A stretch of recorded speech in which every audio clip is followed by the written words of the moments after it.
Okay, my name is Nancy Adhiambo Adongo. I come from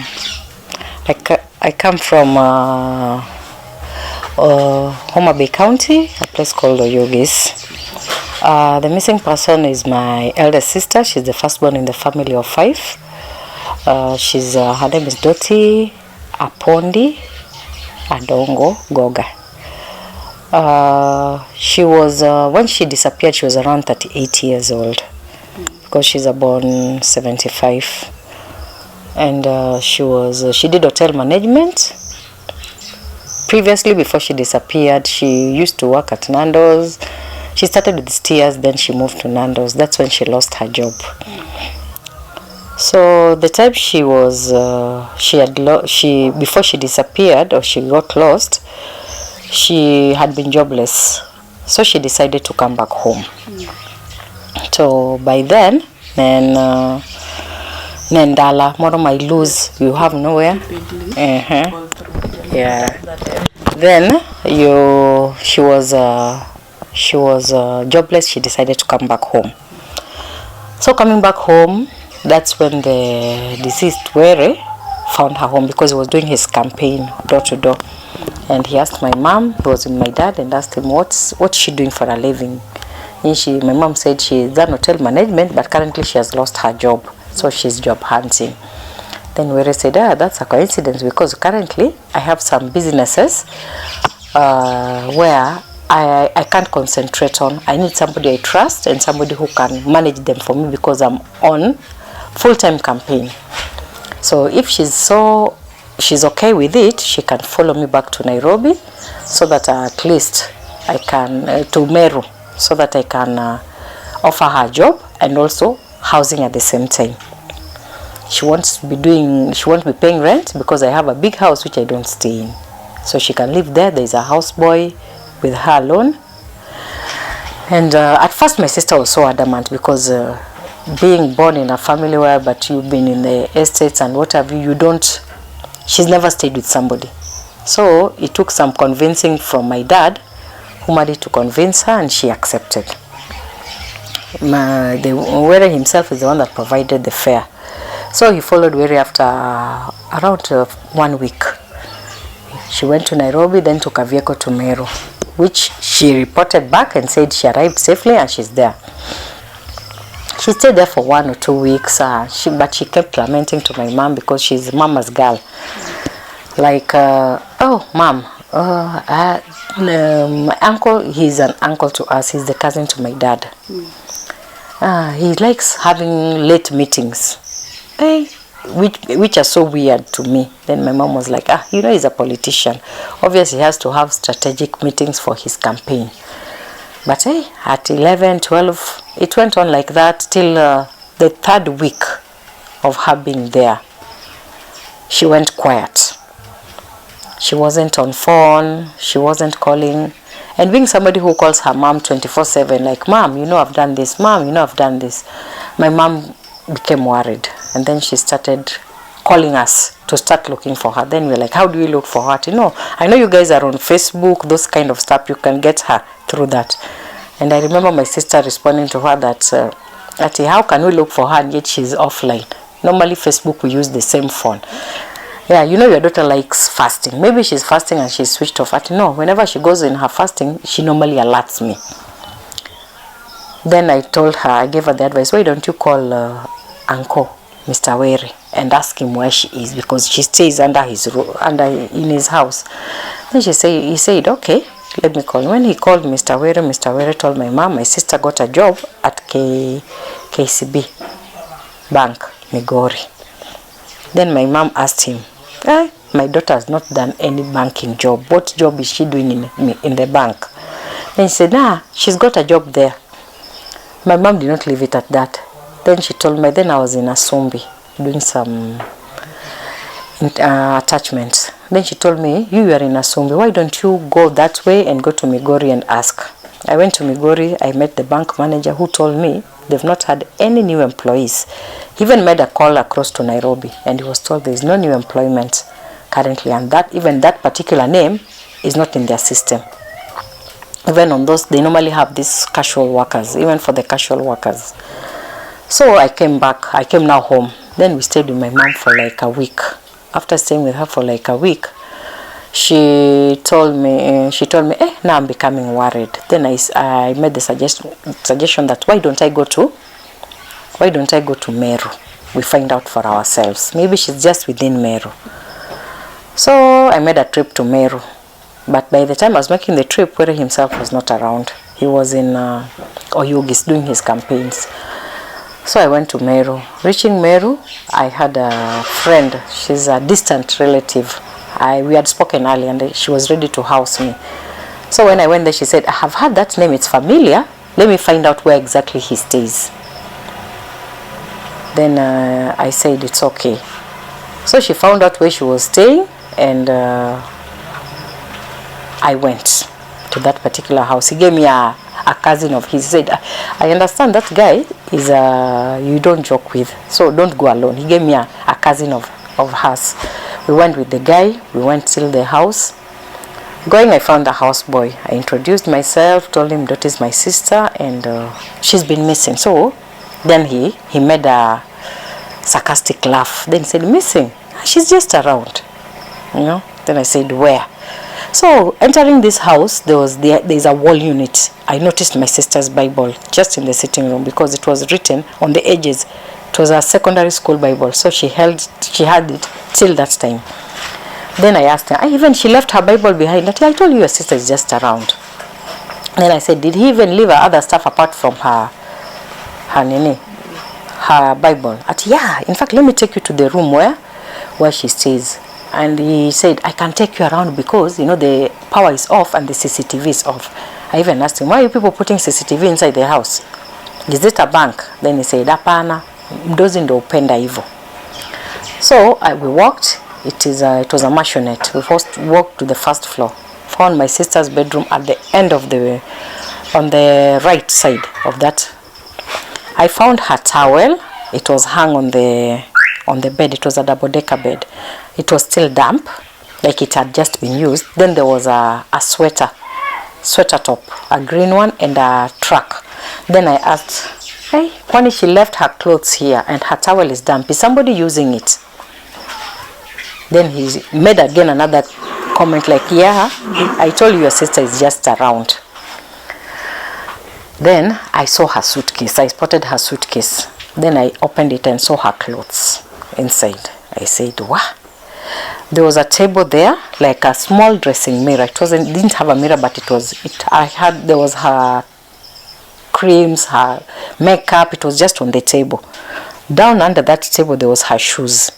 Then I asked, did my sister leave her stuff? Then I even told him, can I carry them? Ati hapana, mdozi atanitetesha. In fact, hata hajui nimekuleta hapa. I saw he was a little bit panicking because atwende haraka, unajua huwa anatuma mtu once in a while kama yuko kuja kuniangalia because saizi anaona ni kama CCTV imezimwa. Then immediately I left that room. I noticed at the corner, just next to that room, there was a door. It was a normal door with a grill. Then I asked him, hey, kwani mko na security kali aje? Mpaka mko na safe kwa nyumba?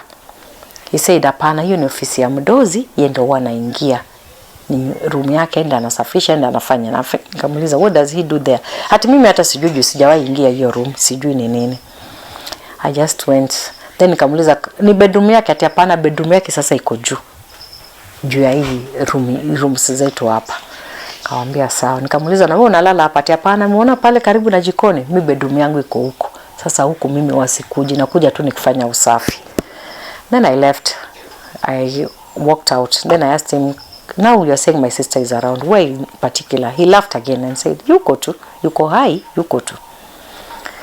Then nikamwambia, then here is my number, nipigie ukipata information. Just take my phone, call me if you have the information. Then he said, nitakupigia tu, but sina simu. Nikamwambia, shika credit, utaweka kwa simu yoyote.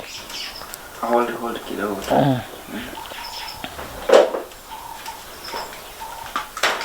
Ndakupigia tu. Hapo tu hii light yangu inaenda. Ndakupigia tu, tuende. Okay. And akaniambia nitakupigia tu. Then I left. I gave him credit, money for credit, and I left him my phone number. So the next day I was a little bit idle. Then I said, huku Meru, what do you guys do for ati hakuna? I called a former colleague, former schoolmate. Nikamwambia, niko around Meru. Naishi wapi? Tunaishi Maua. Maua to Meru is a distance. So I decided to go visit her. On my way there, I received a call. Akaniambia, mimi ni ule kijana wa Were. I wanted to tell you where your sister is, but don't come to the house. Wefika tu hapo kwa mosque where he stays, there is a mosque by the road. And it's behind prison. So there is a mosque, prison, then his house. Then nikaambia nisifike, ati wewe usifike. So umeona hizo makamera, siwezi kuongea na wewe tukiwa pale. Pale kwa barabara tutaongea freely. Nikaambia sawa. So I was halfway the journey. I decided hapana, this is what brought me here. I told my friend I can't continue with the journey. Siwezi kuja. Whatever brought me here, I think I have some link about it. Let me go back. Kanambia ni sawa. I went back. When I was almost reaching town, I called the same number. Then that guy told me, mwenye alitumia hii simu amekatwa kata, amepeleka hospitali kwa nini na pa polisi. So you know there's that long time, not everybody used to have phones those days.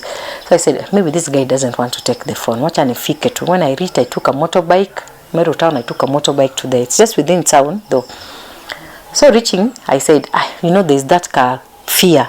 Aliniambia nisifike. So I reached, there was just a shop next to a few meters from the house. Nikafika hapo close. I called. After calling, I had the phone ring behind me because I was standing outside the shop. Then this person peeked through these small holes of the shop. And then, wewe unapiga? Wewe unataka kijana Were? Ati hujakutana na gari ya polisi hapo? Nikamwambia nimekutana nao kwa hiyo corridor. Ati amebebwa na hiyo gari. Sijui nini imefanyika, wamekatana ndani ya nyumba huko. Nikasema, now this is, nikamuuliza amepelekwa district. So I decided to follow it to district hospital. Reaching there, I found some policemen with some two ladies. They had been bandaged their arms, but they were talking in Kimeru. So I asked a lady, what are these people saying? Ati walikuwa kwa Were, and all of a sudden there was slashing of pangas. They went to ask for a house to rent. I understand Mr. Were has rental houses. So all of a sudden there was slashing of pangas. Now funny enough, this guy, it's like something was cutting him with the pangas. He had the panga himself, but something caused paka his back. So these ladies sustained some injuries on the arms. So I said, all of a sudden I saw him being wheeled back to the ward. Then I followed him. Then I asked him, you told me my sister is Anganambia, where hiyo nyumba iko na mazinga umbwe? Kambia, how? That house is possessed. Umeona vitu zimenikatakata, juu nilikuwa nataka kuambia penye sister yako wako. Sister yako wako hai, yuko tu. Lakini, sioni kama. Ona vile nimekatwa. Ni sababu sikutaka kuongea. Nikamuuliza umekatwa na nani? Wajambazi ama ni nani? Hata mimi hata sijui. But lakini ulize, enda Meru town, place fulani utapata fundi anaitwa Silas. Anashona manguo, atakwambia penye sister yako wako. Ama information kuhusu Mr. Were. Akamwambia sawa. So before I went, I decided hapana, this is something that now is beyond us. I went to the police station. Going to the police station, I went to report a missing person. So I found the officer that was in the reception putting back his firearm. Then I told him I have come to report a missing person. Akaniuliza where was she, how did she get lost? Nikamwambia mtu mkubwa kama huyu unamtafuta. Huyu ameenda kuoleka. Where was she? Nikamwambia alikuja kutoka home kwa Mr. Were. Akaniambia hiyo nyumba tena. Hapana, hiyo nyumba imekuwa na scandals za watu kupotea. Mimi siwezi kuandika kesi yako. Acha nikupeleke kwa OCS. This guy took me to the OCS. The OCS took my case. He wrote the OB himself. Booked it himself. Gave me the OB dama. Told me come tomorrow. We'll tell you who has your case, who is handling your case. So the next day before, when I was preparing, I received a call. It was the OCS. Atikuja hapa Mr. Were amekuja, anaweza kutuelezea zaidi. So I came. Coming, the guy was ready to grab me. So what saved me was he was sitting on the other side of the table, or sitting on this side of the table. The OCS was sitting there. And I found him reading my statement. Then I even asked the OCS, is this really legal, what you're doing? Because I don't think he's supposed to read my statement. ati hapana, unajua amesema ni political, how do you call it, political rivalry. Sasa nimempea statement asome ndio ajua kuna anything political here. You know, this guy took the statement and cut it into small pieces, then put it back into the file and threw it to the OCS and said, this is propaganda. Young lady, umekuja kuniharibia maisha, utajua mimi ni nani. So it was a throwback, anataka kuni grab. It took some intervention of police, nikatolewa hapo. So I called the lady that I'm staying in her house, nikamwambia hii na hii nimefanyika. Naambia I understand that guy is dangerous. Hata mwenye aliniambia kwake akaniuliza tu what do I want to go and do in his place. What you do, just walk a little, there's a distance from there to, just a walking distance, there's a DCI office. Go to the DCI office. They deal with thorough investigations. I went to the DCI's office. They listened to my case. They picked up the case. They started doing the investigation. After some time, they called me and told me the case has reached this point and we are taking the file to court. We want to get a search warrant. You know, we have to get something to base the case with. If we get even the stuff you are saying, well and good. They didn't take even 2 days. They got the search warrant and we went Pakawere's house. We're reaching there, he was called. Tuko kwako, tunataka kufanya search. And we need you. We can't do a search without you. The guy came, furious like a lion. Akauliza tu, is that lady there? Kasema, yes, she's present because she's the one that can identify her sister's stuff. The guy came furious and what he grabbed was his gun from his pocket, his waist. I can shoot you. So because there was a lot of policemen, they stood in front of us. One grabbed the gun from him. Akasema, I'll allow you to search this house if this lady does not step my compound. Otherwise, she steps there, we'll shoot her. The police said, it's okay, hataenda, tutaenda sisi. So I remained with some policemen, some went, including the OCS. Wakaingia, wakafanya hiyo search. They came back and told me, hatujafanya pata chochote. Kambia hata suitcase, hatujapata chochote. Then one said, maybe ametoa juu amejua, we are after him. Kamuliza, nikawaeleza hiyo nyumba, kasema pana, penye ametukataza ni hiyo room yake, but the rest of the place tumesearch. Kamuliza, then that search is not worth it. So I stayed in Meru for like 2 days. I kept pressuring them. So the DCIO kept in, we are still in, the investigation is still on, the investigation. So while I was there, the lady I'm staying with had stayed in Meru for a very long time. So she was familiar with people around here. So one day somebody approached her and asked her, are you staying with a lady called so-and-so in your house? And he said, yes. Why? Ati, ebu tell that lady to leave Meru. Ati, why? Ati, Were is really hunting her and I heard him talk with somebody. Aenda mtoe kwa nyumba. And this is somebody that comes to your house frequently. So, this lady called me. Akanambia, I need you to rush to Nairobi. Natoka job saa hizi, nakuja kuku drop stage. Something is not right. Where is looking for you? And I understand he's a very dangerous man. I said, why is he looking for you? Anasema unamsabotage. So I decided to leave Meru. That night, I traveled at night back to Nairobi. So I kept calling the officers who were taking care of the case. It just went like that. So I told my mom, hapana. Pia wewe enda Uyugiso report. Because I've reported as a sibling. Sasa wewe as a mother, go and report. The next day, my mom went to Oyugis police station, reported her daughter missing, wrote the case. The same way she was told, come tomorrow, we'll tell you the officer who has your case. My mom came back the next day around mid-afternoon, only to find the page, you know, the way they have the OB book, they normally record. That page was not there. She had the OB number, and the same OB number she had, another person had been given. It's like somebody transferred the page, the information on that page somewhere, but omitted the one that my mom reported. Then an officer, I remember, was called Chir, asked him, mama, hii kesi, kuna mtu mnajua hapa ndani ya station mwenye anahusika na mheshimiwa? Then my mom said, I don't know anybody. Me came as a mother who is looking for her daughter. Kanambia hapana, this has never happened in our station. This has never happened here. So my mom went back. Then she said, what do I do? Akanambia, sasa wacha tu tujue what to do next. So she kept back and forth, only to find out Were's wife was working in that same station. By then, understand, now she's in Kisi or something. She was working in that same station. So later on the chirichiri officer is the one that passed the information. Ati nimejua mwenye alirarua. She called my mom personally. Nikamwambia najua mwenye alitoa ile information. Kuna mwenzetu mmoja ni bibi ya mheshimiwa. Na ni kama yeye ndiye alitoa hiyo kitu. Because cases watu wanapitia, ofisa ameruhusiwa kupitia ajue kesi yake ni gani.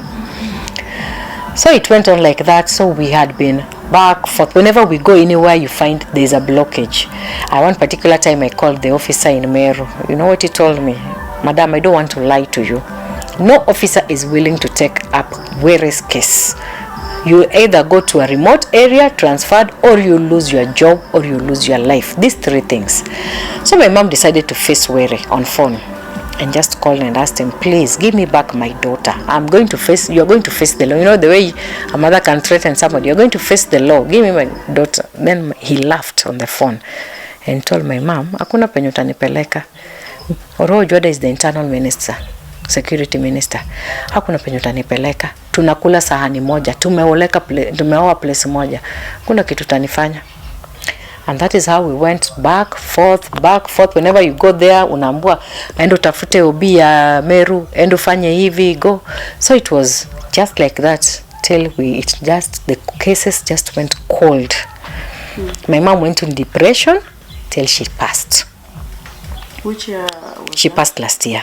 Which year did Doti get lost? Doti got lost in 2010 in October. And now it's around 10 years. 15 years down the line. She disappeared in October 2010. Even the guy that had the information about my sister, I followed up and found the next day alikuwa ametolewa hospitali. He had been discharged. There's the mtu wa kilo wa the clothes guy. The tailor, I followed up while I was still in Meru. This guy I met and I told him who I was, and he called a certain guy who I later came to understand was where his in-law. He married the sister, the wife that died. Then this guy asked me, are you sure you want to pursue this case? Are you ready to meet your death? I prefer you let nature take its course, or if God can take care of it, let it be God. Because for one, Were is very dangerous. Number two, you'll either disappear like your sister or you will die. So just let it go. And this is somebody who I was told is Were's, the brother to Were, his wife, the one that had passed. So when he told me like that, I came back, told the same lady, the same lady told me, I've heard about him, but you know me, I don't know him in person, so I don't know anything about Were, and I don't know anything about his life. But the more people I've met asking about him, the more people have warned me, this guy is dangerous. Keep your distance. Okay, so right now, do your family have any message or appeal you'd like to share with the public or authorities? Right now, I know, and I've really known that most people fear. During my mom's funeral, some people hinted.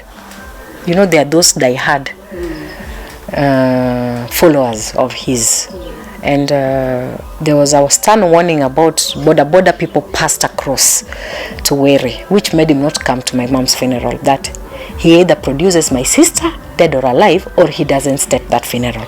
So you know you have to send your diehards to go and eavesdrop on that. So some I understand were talking in the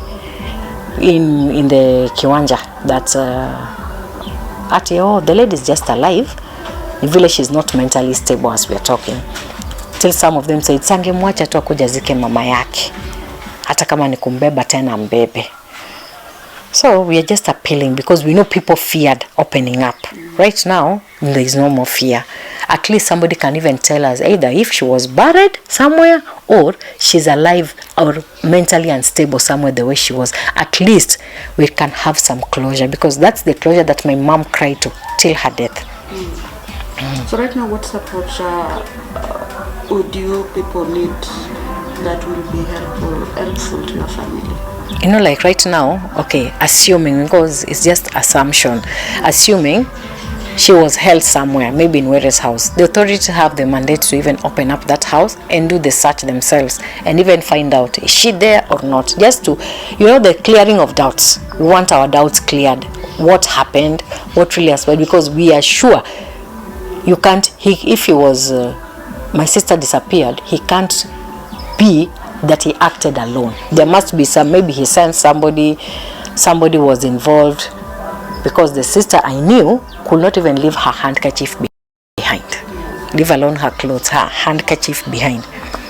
So we are just appealing, even the government can help us, because this is something that they've been keeping off. You see the cases that they've been covering up. Nobody's, even you're being told by a police officer, I can't take care of that case because that case will land me somewhere very bad. So you can just put across your main request as a family right now, at least to help with the leads. Right now, as a family, we are just praying and asking and requesting whoever will have information about my sister, please, because financially this thing has drained us. My mom sold her entire cattle had just because of this case, because when somebody knows you're desperate, this person will take advantage of you. Somebody will tell her, oh, I saw your daughter somewhere, I need fare to go. Right now, because we didn't want her hopes to raise her, so at times she could call my siblings, I need money in this, and we tell her, bada tuna pesa, we are looking for money. Then she will just take her cow, sell, just for the sake of that person to get that. We are just appealing. My mom, at least we know she'll have some peace of mind, because she cried even to her sick bed. She wants to see her daughter one more time. She wants her daughter to come back home. That was her appeal. She even had plans that, anajua kikuja nitampeleka ngambo, you know. We're just requesting whoever can have that information, please just come up and tell anybody. They can even come to you guys, they can come to us, reach out to us, so that at least we can have some closure, because there's a saying in Luo, better the one you've buried than the one that just disappears. Because we are sure she didn't leave the country. We went to the immigration office with her ID number. She didn't get any passport. She hasn't got any passport in her name. So as a family so far, was her disappearance affair? How was the disappearance? How did the disappearance of Ruto affect your family so far? So far, in fact, my mom and my dad, my mom died in very bad terms with my dad, because to her, it's my dad who released her daughter. And then to her, you know, it reached a point, Mr. Were sandwiched my dad with the whole story.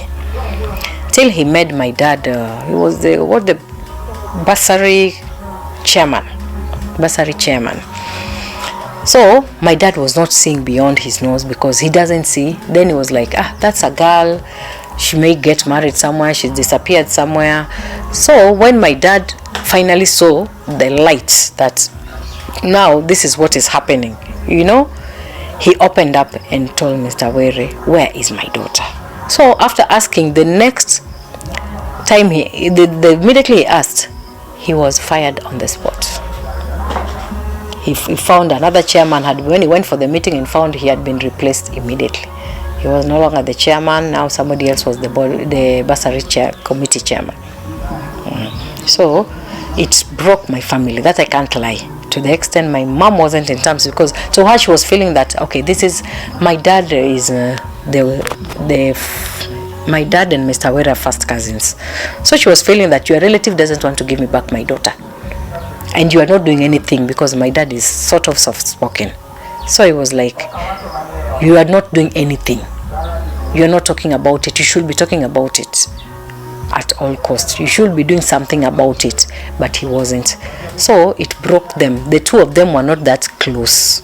Anyinga longane Nancy Adhiambo, Adongo Goga, and the fourth in a family of 5. So nyamino molalne ilongo ni Doti Apondi Adongo Goga. Nene firstborn in our family. So ndalo manolal then around 38 years, Kechen born 75. So nolal 2010 October. Koro Doti ne otimoga hotel management. To not yoga steers, then no move to Nando's no kobudo, then teacher Catherine Nando's ochungige. Koro no decide duog dala mondo mi okony obed or relax mondo opar kako dwa chako kendo. kech Nairobi ngima tek kionge tich.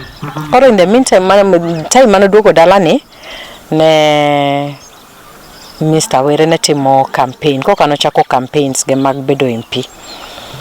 Koro no obiro to yude dala gi fadhina gi madhina to penjo ni nyako aneno ka un gi nyako kama kura koso ma ang'o ni ma to wendo mobiro nyarwa ni tich okethore ne omanyo tich moro to koni ni otimo ang'o, notimo gima kama sawa ambe sani amanyo ng'ama reliable manyalo konya rito businesses gan gi businesses ka Meru to sani gikethre nikech atimo campaign an oko mang'eny to madhina koni koro ne dwa notimi nang'o, adwa nadhi andike tich amiye tich otina tachule to dak e ot for free, onge rent mobro chulo.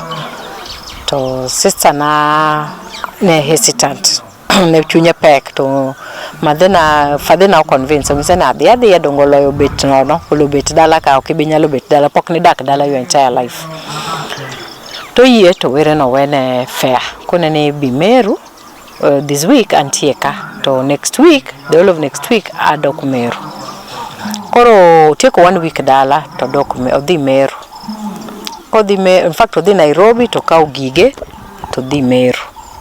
Kodhi Meru to yudo to bet gi Were, odak ka Were for like 2 weeks. On the 3rd week, I remember it was on a Thursday. Not the Mteja. Bang the Mteja, madho go to the next day on a Friday. To koni doti ne kuiwinje ta koni doti ta winje na tin mi gocho ne ga doti nkech ngat manya gocho morning, afternoon, evening. Ne madhe.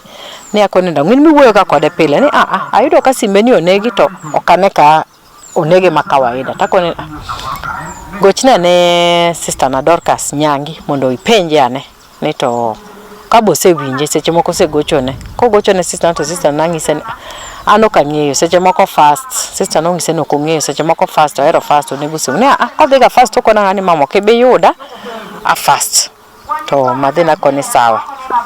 That weekend madhi beda paranoid to madhi gochone ne ngiso wani gimotim mainago uru Facebook, unu jo Facebook mainago uru to sister nangise koro wamanya nango to sima chele motiyo gi Facebook ni unu nge kako bro manye tangise ni gimetem gochne Were nigi simu seche moko lalo simu oonge simu Were nigi simu gochne mondo ipenje anene to nene ko gochone Were to Mr. Were ngise ni sister na noyudo tich Migori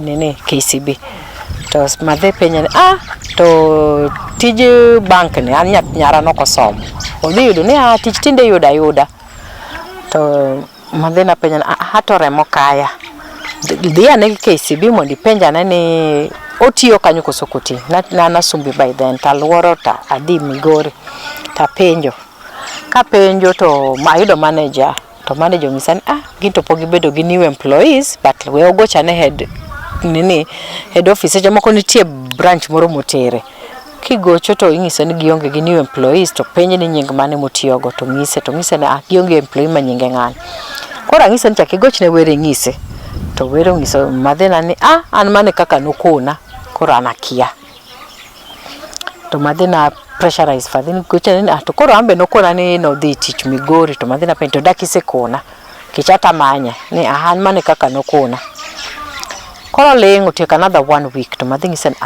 wachine kora neno kok ber tangise ni we adhi ane Meru, maybe she's just within Meru mondo wang'iane seche moko no dwaro wuok e odno koro ok tiyo gi excuse no. Koro I went to Meru. Kadhi Meru to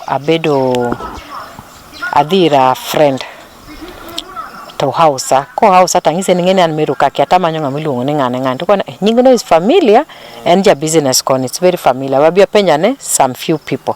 The next day duogo information to ngisa ni ayudo Were to kadwa ni dhi kendi kaka bedo warned okadwa ni dhi kendi omiya kazi ne moro to wadhigo kwachopo ka Were to ayudo houseboy kora an mana donjo ng'ano ngisa ni wariti yoko ka in case kikiumana at least kuna mtu anatetea mwingine tangisa ni sawa kore no dongo okota dhita the first thing mana donjo odni na spot Bible sister na wall unit wall unit kanyo. Tapenyen sister na owuok awacho gi chunya owuok to we mombe mumani ok owega chien. Tapenjo jatijno sister na olal to wamanye to nyiero to kona no lal una gadier no lal tangise ni olal to onyiero ile sarcastic laugh moro mang ngato mokicha to kona ni sister unity sister wuok olal entie takone kare entie gige aneno ka mumbe we no nyaka mni kata gige no weyo gige nitie ka onge kuma gige odhiye entie to otera kuma sister na ninde to adhi tayudo ka olier towel wi bed towel ma white to lier sweater moro gi jumper gi sweatpants moro kanyo tapenyen kwani entie ot ka kusentie nango nikech ayudo ka towel ni damp tapenyen nango mo towel ni ngich ngato ne tiyo go ni an kata malo ka okaidh gana oda room na ne piny kucho but jikon kuo kaidhega mare ni ka mar jatelo ni malo. Kangi on the other side the cupboard taneno suitcase ne tayelo tayudo lepe takoni to dong magi lepe ni mago gige dong angisi ni sister ni nitie bathe kanyo ne nitie mesa moro mane chalo dressing table aneno koketo modhi to keto wuoche bwo mesa ne takoni sister na spend a lot nyiewo mo cream kendo nyanyiewo 3000 kia makeup kia ma 4000 onyalo wear to wuoch ge to lepe I doubt tape no dhi gi bag mathini gimora mora nitie neno ka gige nitie ka ngise ni sister ni nitie takone ni to kono matek manade kora wuok ongisa ni ngeni kata jatelo kunyal yie na team ni round CCTV mwanego emastimolal koro to koro konyal ti okonyal neno koro imomi ateri round but sister ni to nitie koro ka wuok ta I noticed at the end of that room, immediately after that room, is that room nentiere at the end of the room. Nitie dot moro kanyo to ket grill. Tapenyen kwani ungi bank yot. Koso kano pesa yot. Mato kanyo ni ma office jatelo anoka donjega. Akia apendo teme yangu ni anakia gimotime ni modonjega kanyo kende to bitako ni kwani en armed buketo nyaka grill nyaka CCTV e dot. Ni en kanyo ni maluoko ga kende okwaga pi oluoko ogo dasta kende. Kora nakia gimatimre iye kanyo takone ni sawa tawuok tade takone ni koro gimetemi ngisa ni sister na nitie ada mini namba na ibigochna tokona ni anaonge simu angise na raka credit be man tikete simu mora tigochona ke yudo information poda ntie Meru to ngisa ni sawa tawuok kadhi dokot. The next day I decided to visit friend na moro Maua.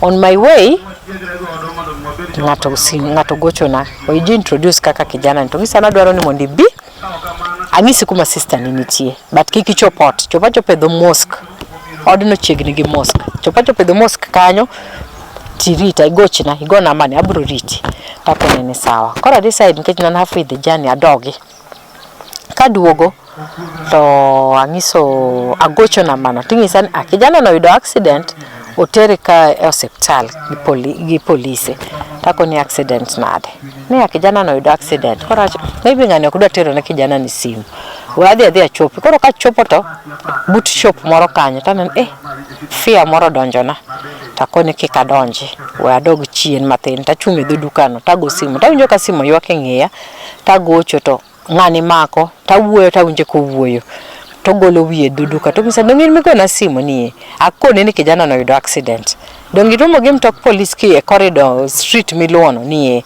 mtokano emutingi takoni kona ngote mara all of a sudden ni amba kia aneno maka police biro angate more kidogo kwa dhingi to yudo ka kijana ni migolo kote moremo takoni walo ya na dhia nena Utere hospital mutere district ati district ka chopo ta bet taneno nyiri moko ko bedo bandage to nigi wuogi kimeru ta penyo ngata to kono anyire gi ogole odwere ko obeti ka ko bet gino lakini ngat machielo cha obeti zaidi takone ni bro nene ke kalo kode kidogo taneno ke kalo gi kijana no ta penyo ni en macha ni mano jatij were taluwe nyake ward kaseluwo gi ward to aneno ukete kitanda taluwe akone kwani nini imefanyika tokona na wada ono ntie gi jochiende obeta angise jochiende mage mobeti jochiende nyalo beti ni an nyiri moko biro, ka nyiri gibiro to kona ni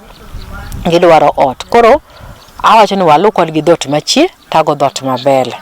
Kago dhot mabele ni tana winyo maka gik moko goya to peta to tima na dako ni gigo dong tim no mane movies mag Nigeria ni mazinga umbo iko kwa hiyo nyumba.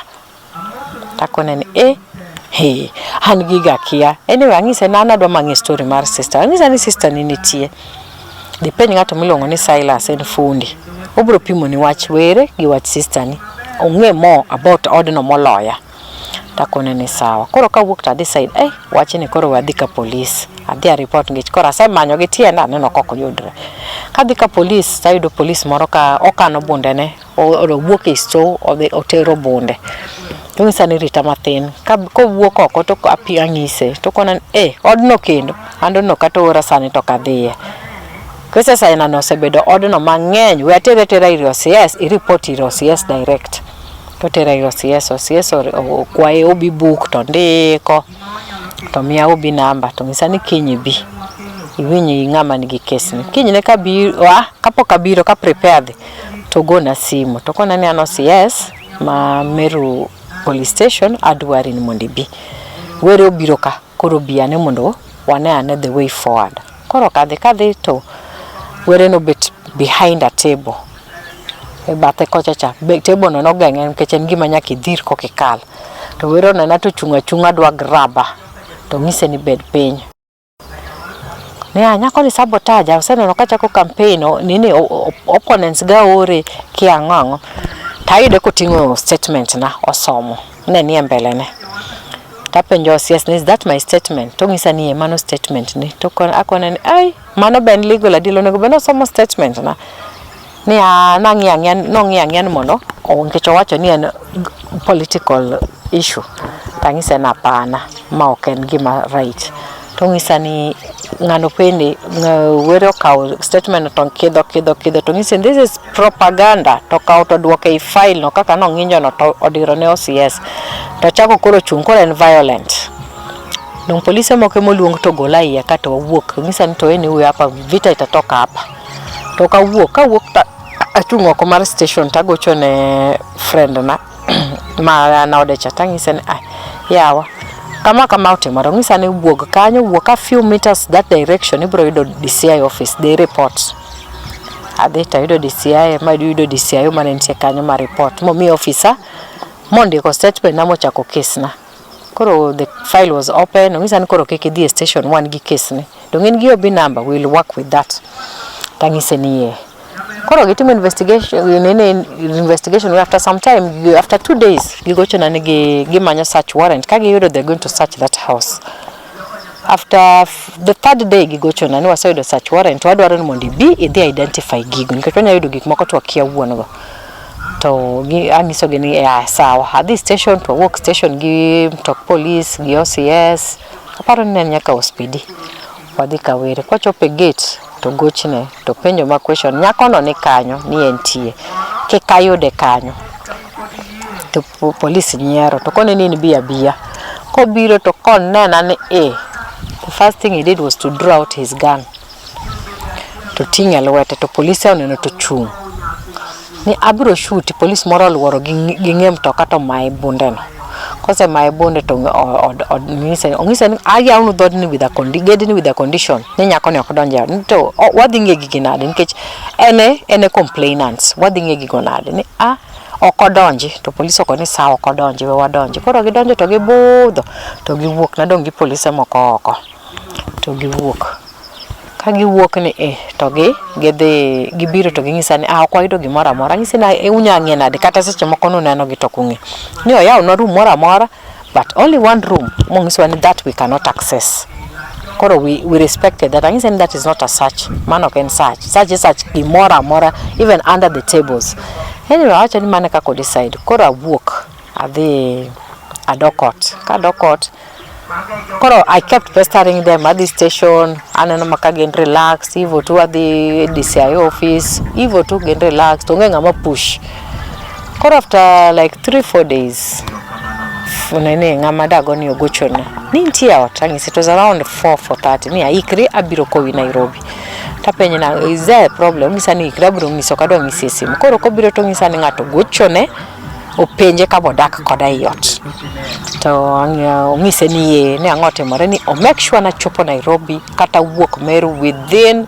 1 hour kopenye nango koda ni do winjo gimoro ni were manya to he's using somebody mabiro ga odwa kanyo to koni are you sure ni ye koro kobiro to nitie kijana moro ne jabiro go ken kijana ngama aged aunt na friend rani otera stage idho mtoka I traveled overnight achopo Nairobi the next day the same person gochona ni uko kwa nyumba tangise ne akwa nini ni anadwa teri mondo dhi chamo ringo dong nyaka ni bi Meru pok dhi chamo ringo tangise ne hansa ni sama wuoyo ne ase chopo Nairobi koka na se book nyaka ringo so I concluded maybe ngani mani bedo used mondo mi oluwa outside the house I think it was an enclosed house and friend anon government official koro ne ode irito gi APs koro acho ne maybe no luwa wuoge yot mondo dhi oyuda kumoro koro after that we kept back and forth to gocho nagi finally policeman investigate case nani ongisane neno ato kika wuondi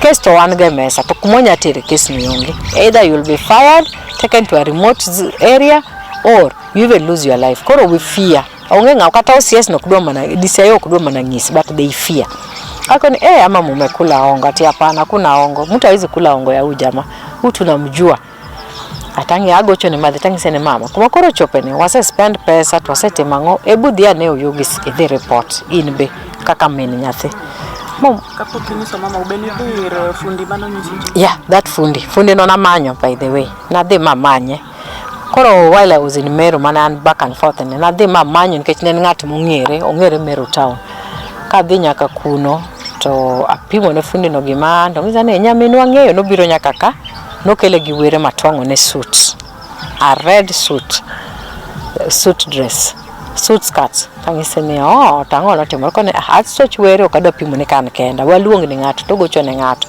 to ngano ngise no amite hotel moro kwa dhi hotel no to were onene nane kijana ni ngisa ni anto wange were ora were keno nyaminwa no to but gimadwa ngisi ki ero ngimani were gi watch sister nene kabisa kidwa dak Meru to daga to stoch were ga uai completely keche ide bra lal kaka nyaminu kati biro to gik mokari were gi stoch were gi watch were ne kabisa na ngisi from my perspective takoni koro kuluore kama koni anakoni nyaminwa to ma ikelo kama kaneno ne watch were koro okadwa kweri takone ma koro adwa konyora na ngwisa ne adhi ya mama Nyasaye bro kele kata obro apia ka ngima takone ne sa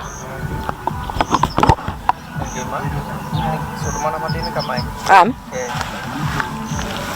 kanyo sawa kanyo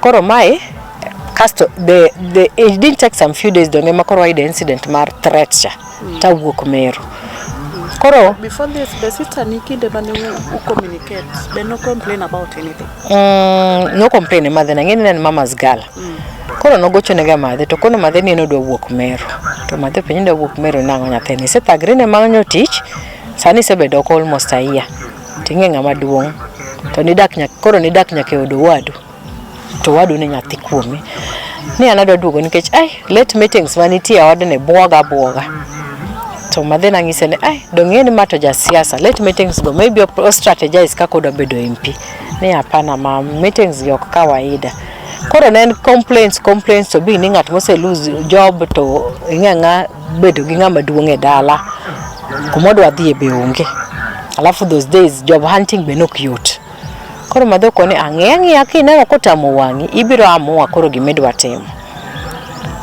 koro after some time masedugo Nairobi tagocho ne mama watangise ni ndi report oyugis madhe the report oyugis police station kose report ndikne obi ongise ne kuja kesho mami wabro mi police ongi case nene kodok kinyne to ngano ngiyo to yellow pages so ngamo yudo kanyo it was now a different person to pinyin insure nene report kanena report raba stamp tane no kamarwa obi namba ne moka ne book ka Mane shida man go kanene book kana kinene book nango ni an gino kane book ka kabisa koni ng'iya nikech koro an kae mo miya otasne ta anonge kuma nyalo gole otasne.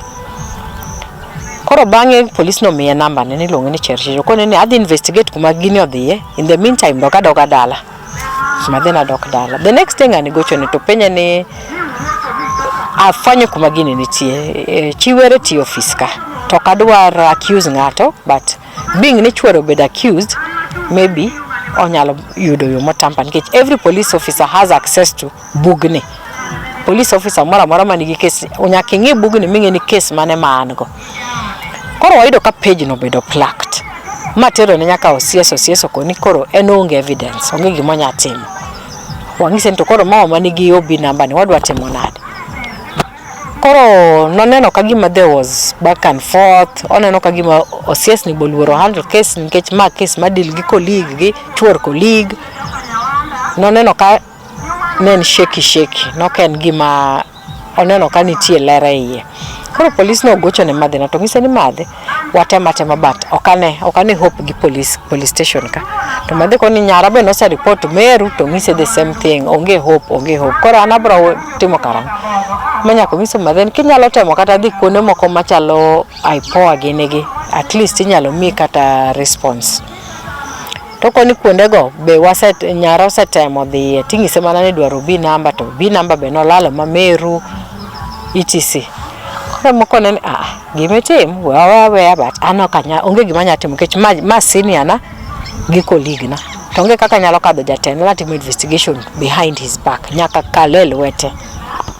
Koro that's when we left. Koro it was just kwadhi kumoro sabotage ma then I decide face were ne ogochone o plead kode ne miya nyathina kama kokamano to police will handle the matter. To nyiero to koni police ka police order anonge kuminya tera nikech oro jode sangena oro jode wachimo ge mesachiel oro lamented about oro jode moko ne onge giminya kuminya to ngine ka police oluoro kata mulo cases ga onge police manya mulo case na. Koro then I was in shock mama. Then after that depression no goe mokoro ne ngat madhi adhi till finally she passed on last year. Koro as a family beniti any appeal mugombo make kata share with the public authorities sani na koro wachni the accused bendo senindo. One appeal went to first of all to the people. We know that nitiereji outside them manigi information. They know very clearly kata during funeral we had rumors ni sister wanitiema. Some of them even said dak na we obioik kata mamagi. Any ji ok nyal make statement no if they are not sure about issue no. Koro we are requesting they just come up and tell us we need closure. Ngene kaka ne waiko mama we had closure but manga muku yiko she just disappeared. Makyu she's supposed to be now the head. She's heading us to oonge okoto okia kata oto okodongima you don't know. Koro we are just appealing ngamongeyo okonyo. At the same time the government they have the mandate to give us that closure, get him investigation, just the way they're doing investigation for his case. We too need that investigation. Wangene, what happened? I know investigation can be done even 20 years, 30 years, and give anyalote more. It can happen, and they can still give us justice, the one we need. That justice, even that time, because even them, just as a family of the family of Were, even them, the way they need that justice, we too feel that we need that justice. Monomi wangeni to no lal angono timoro what happened, because if it was a matter of she's somewhere being kept somewhere hold hostage or something, they still have those answers. They know ketangeni there is one or two people where had people he was working with nyalo mi wakwe answers ni nyathino nani kama kata what this and this happened. Maybe no man put a message across and I just manual directly the request now go concerning Laloma. One request is just we need closure. What do Aronyathewa? It's been a toll and it broke our family to the extent my mom passed. Kogi Bobon Ketch no feel ne Baba is not doing something. Ma what ne? Where is my dad's cousin? Talk okongise. Kumanya thiginity. Odwani babo pressurize what nemono me. Koro the family was torn. even up to now, the family members still blame my dad. They feel my dad should have done something bigger than what he did. So we are just requesting mondomi at least wide closure. It's painful. It's a painful experience. Losing a loved one. It's different scenario. You'll mourn and then that period will end. But it's not easy.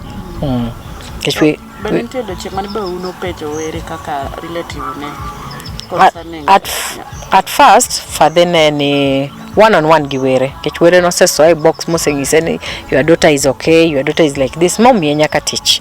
He was heading bursary ma Karachonyo, Kasipul.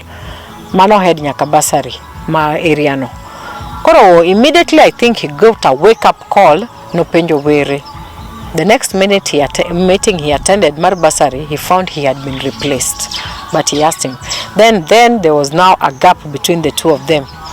Makoro no giwuon kech koro. Father na nedwaro answers. Aningi sani nyathina nitie. It's been years and kanye. Where is she? Kech koro pressure bene mount from mother.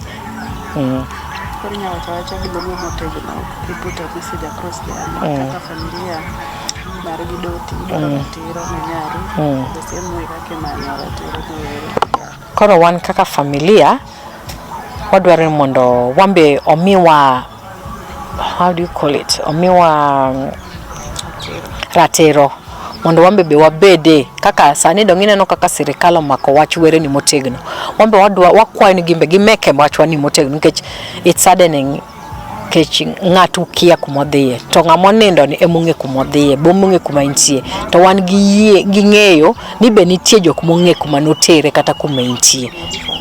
Sani dhi higni 15 nikech nolal ka last bwana na inja 1 year, sani enja 16 higni 15.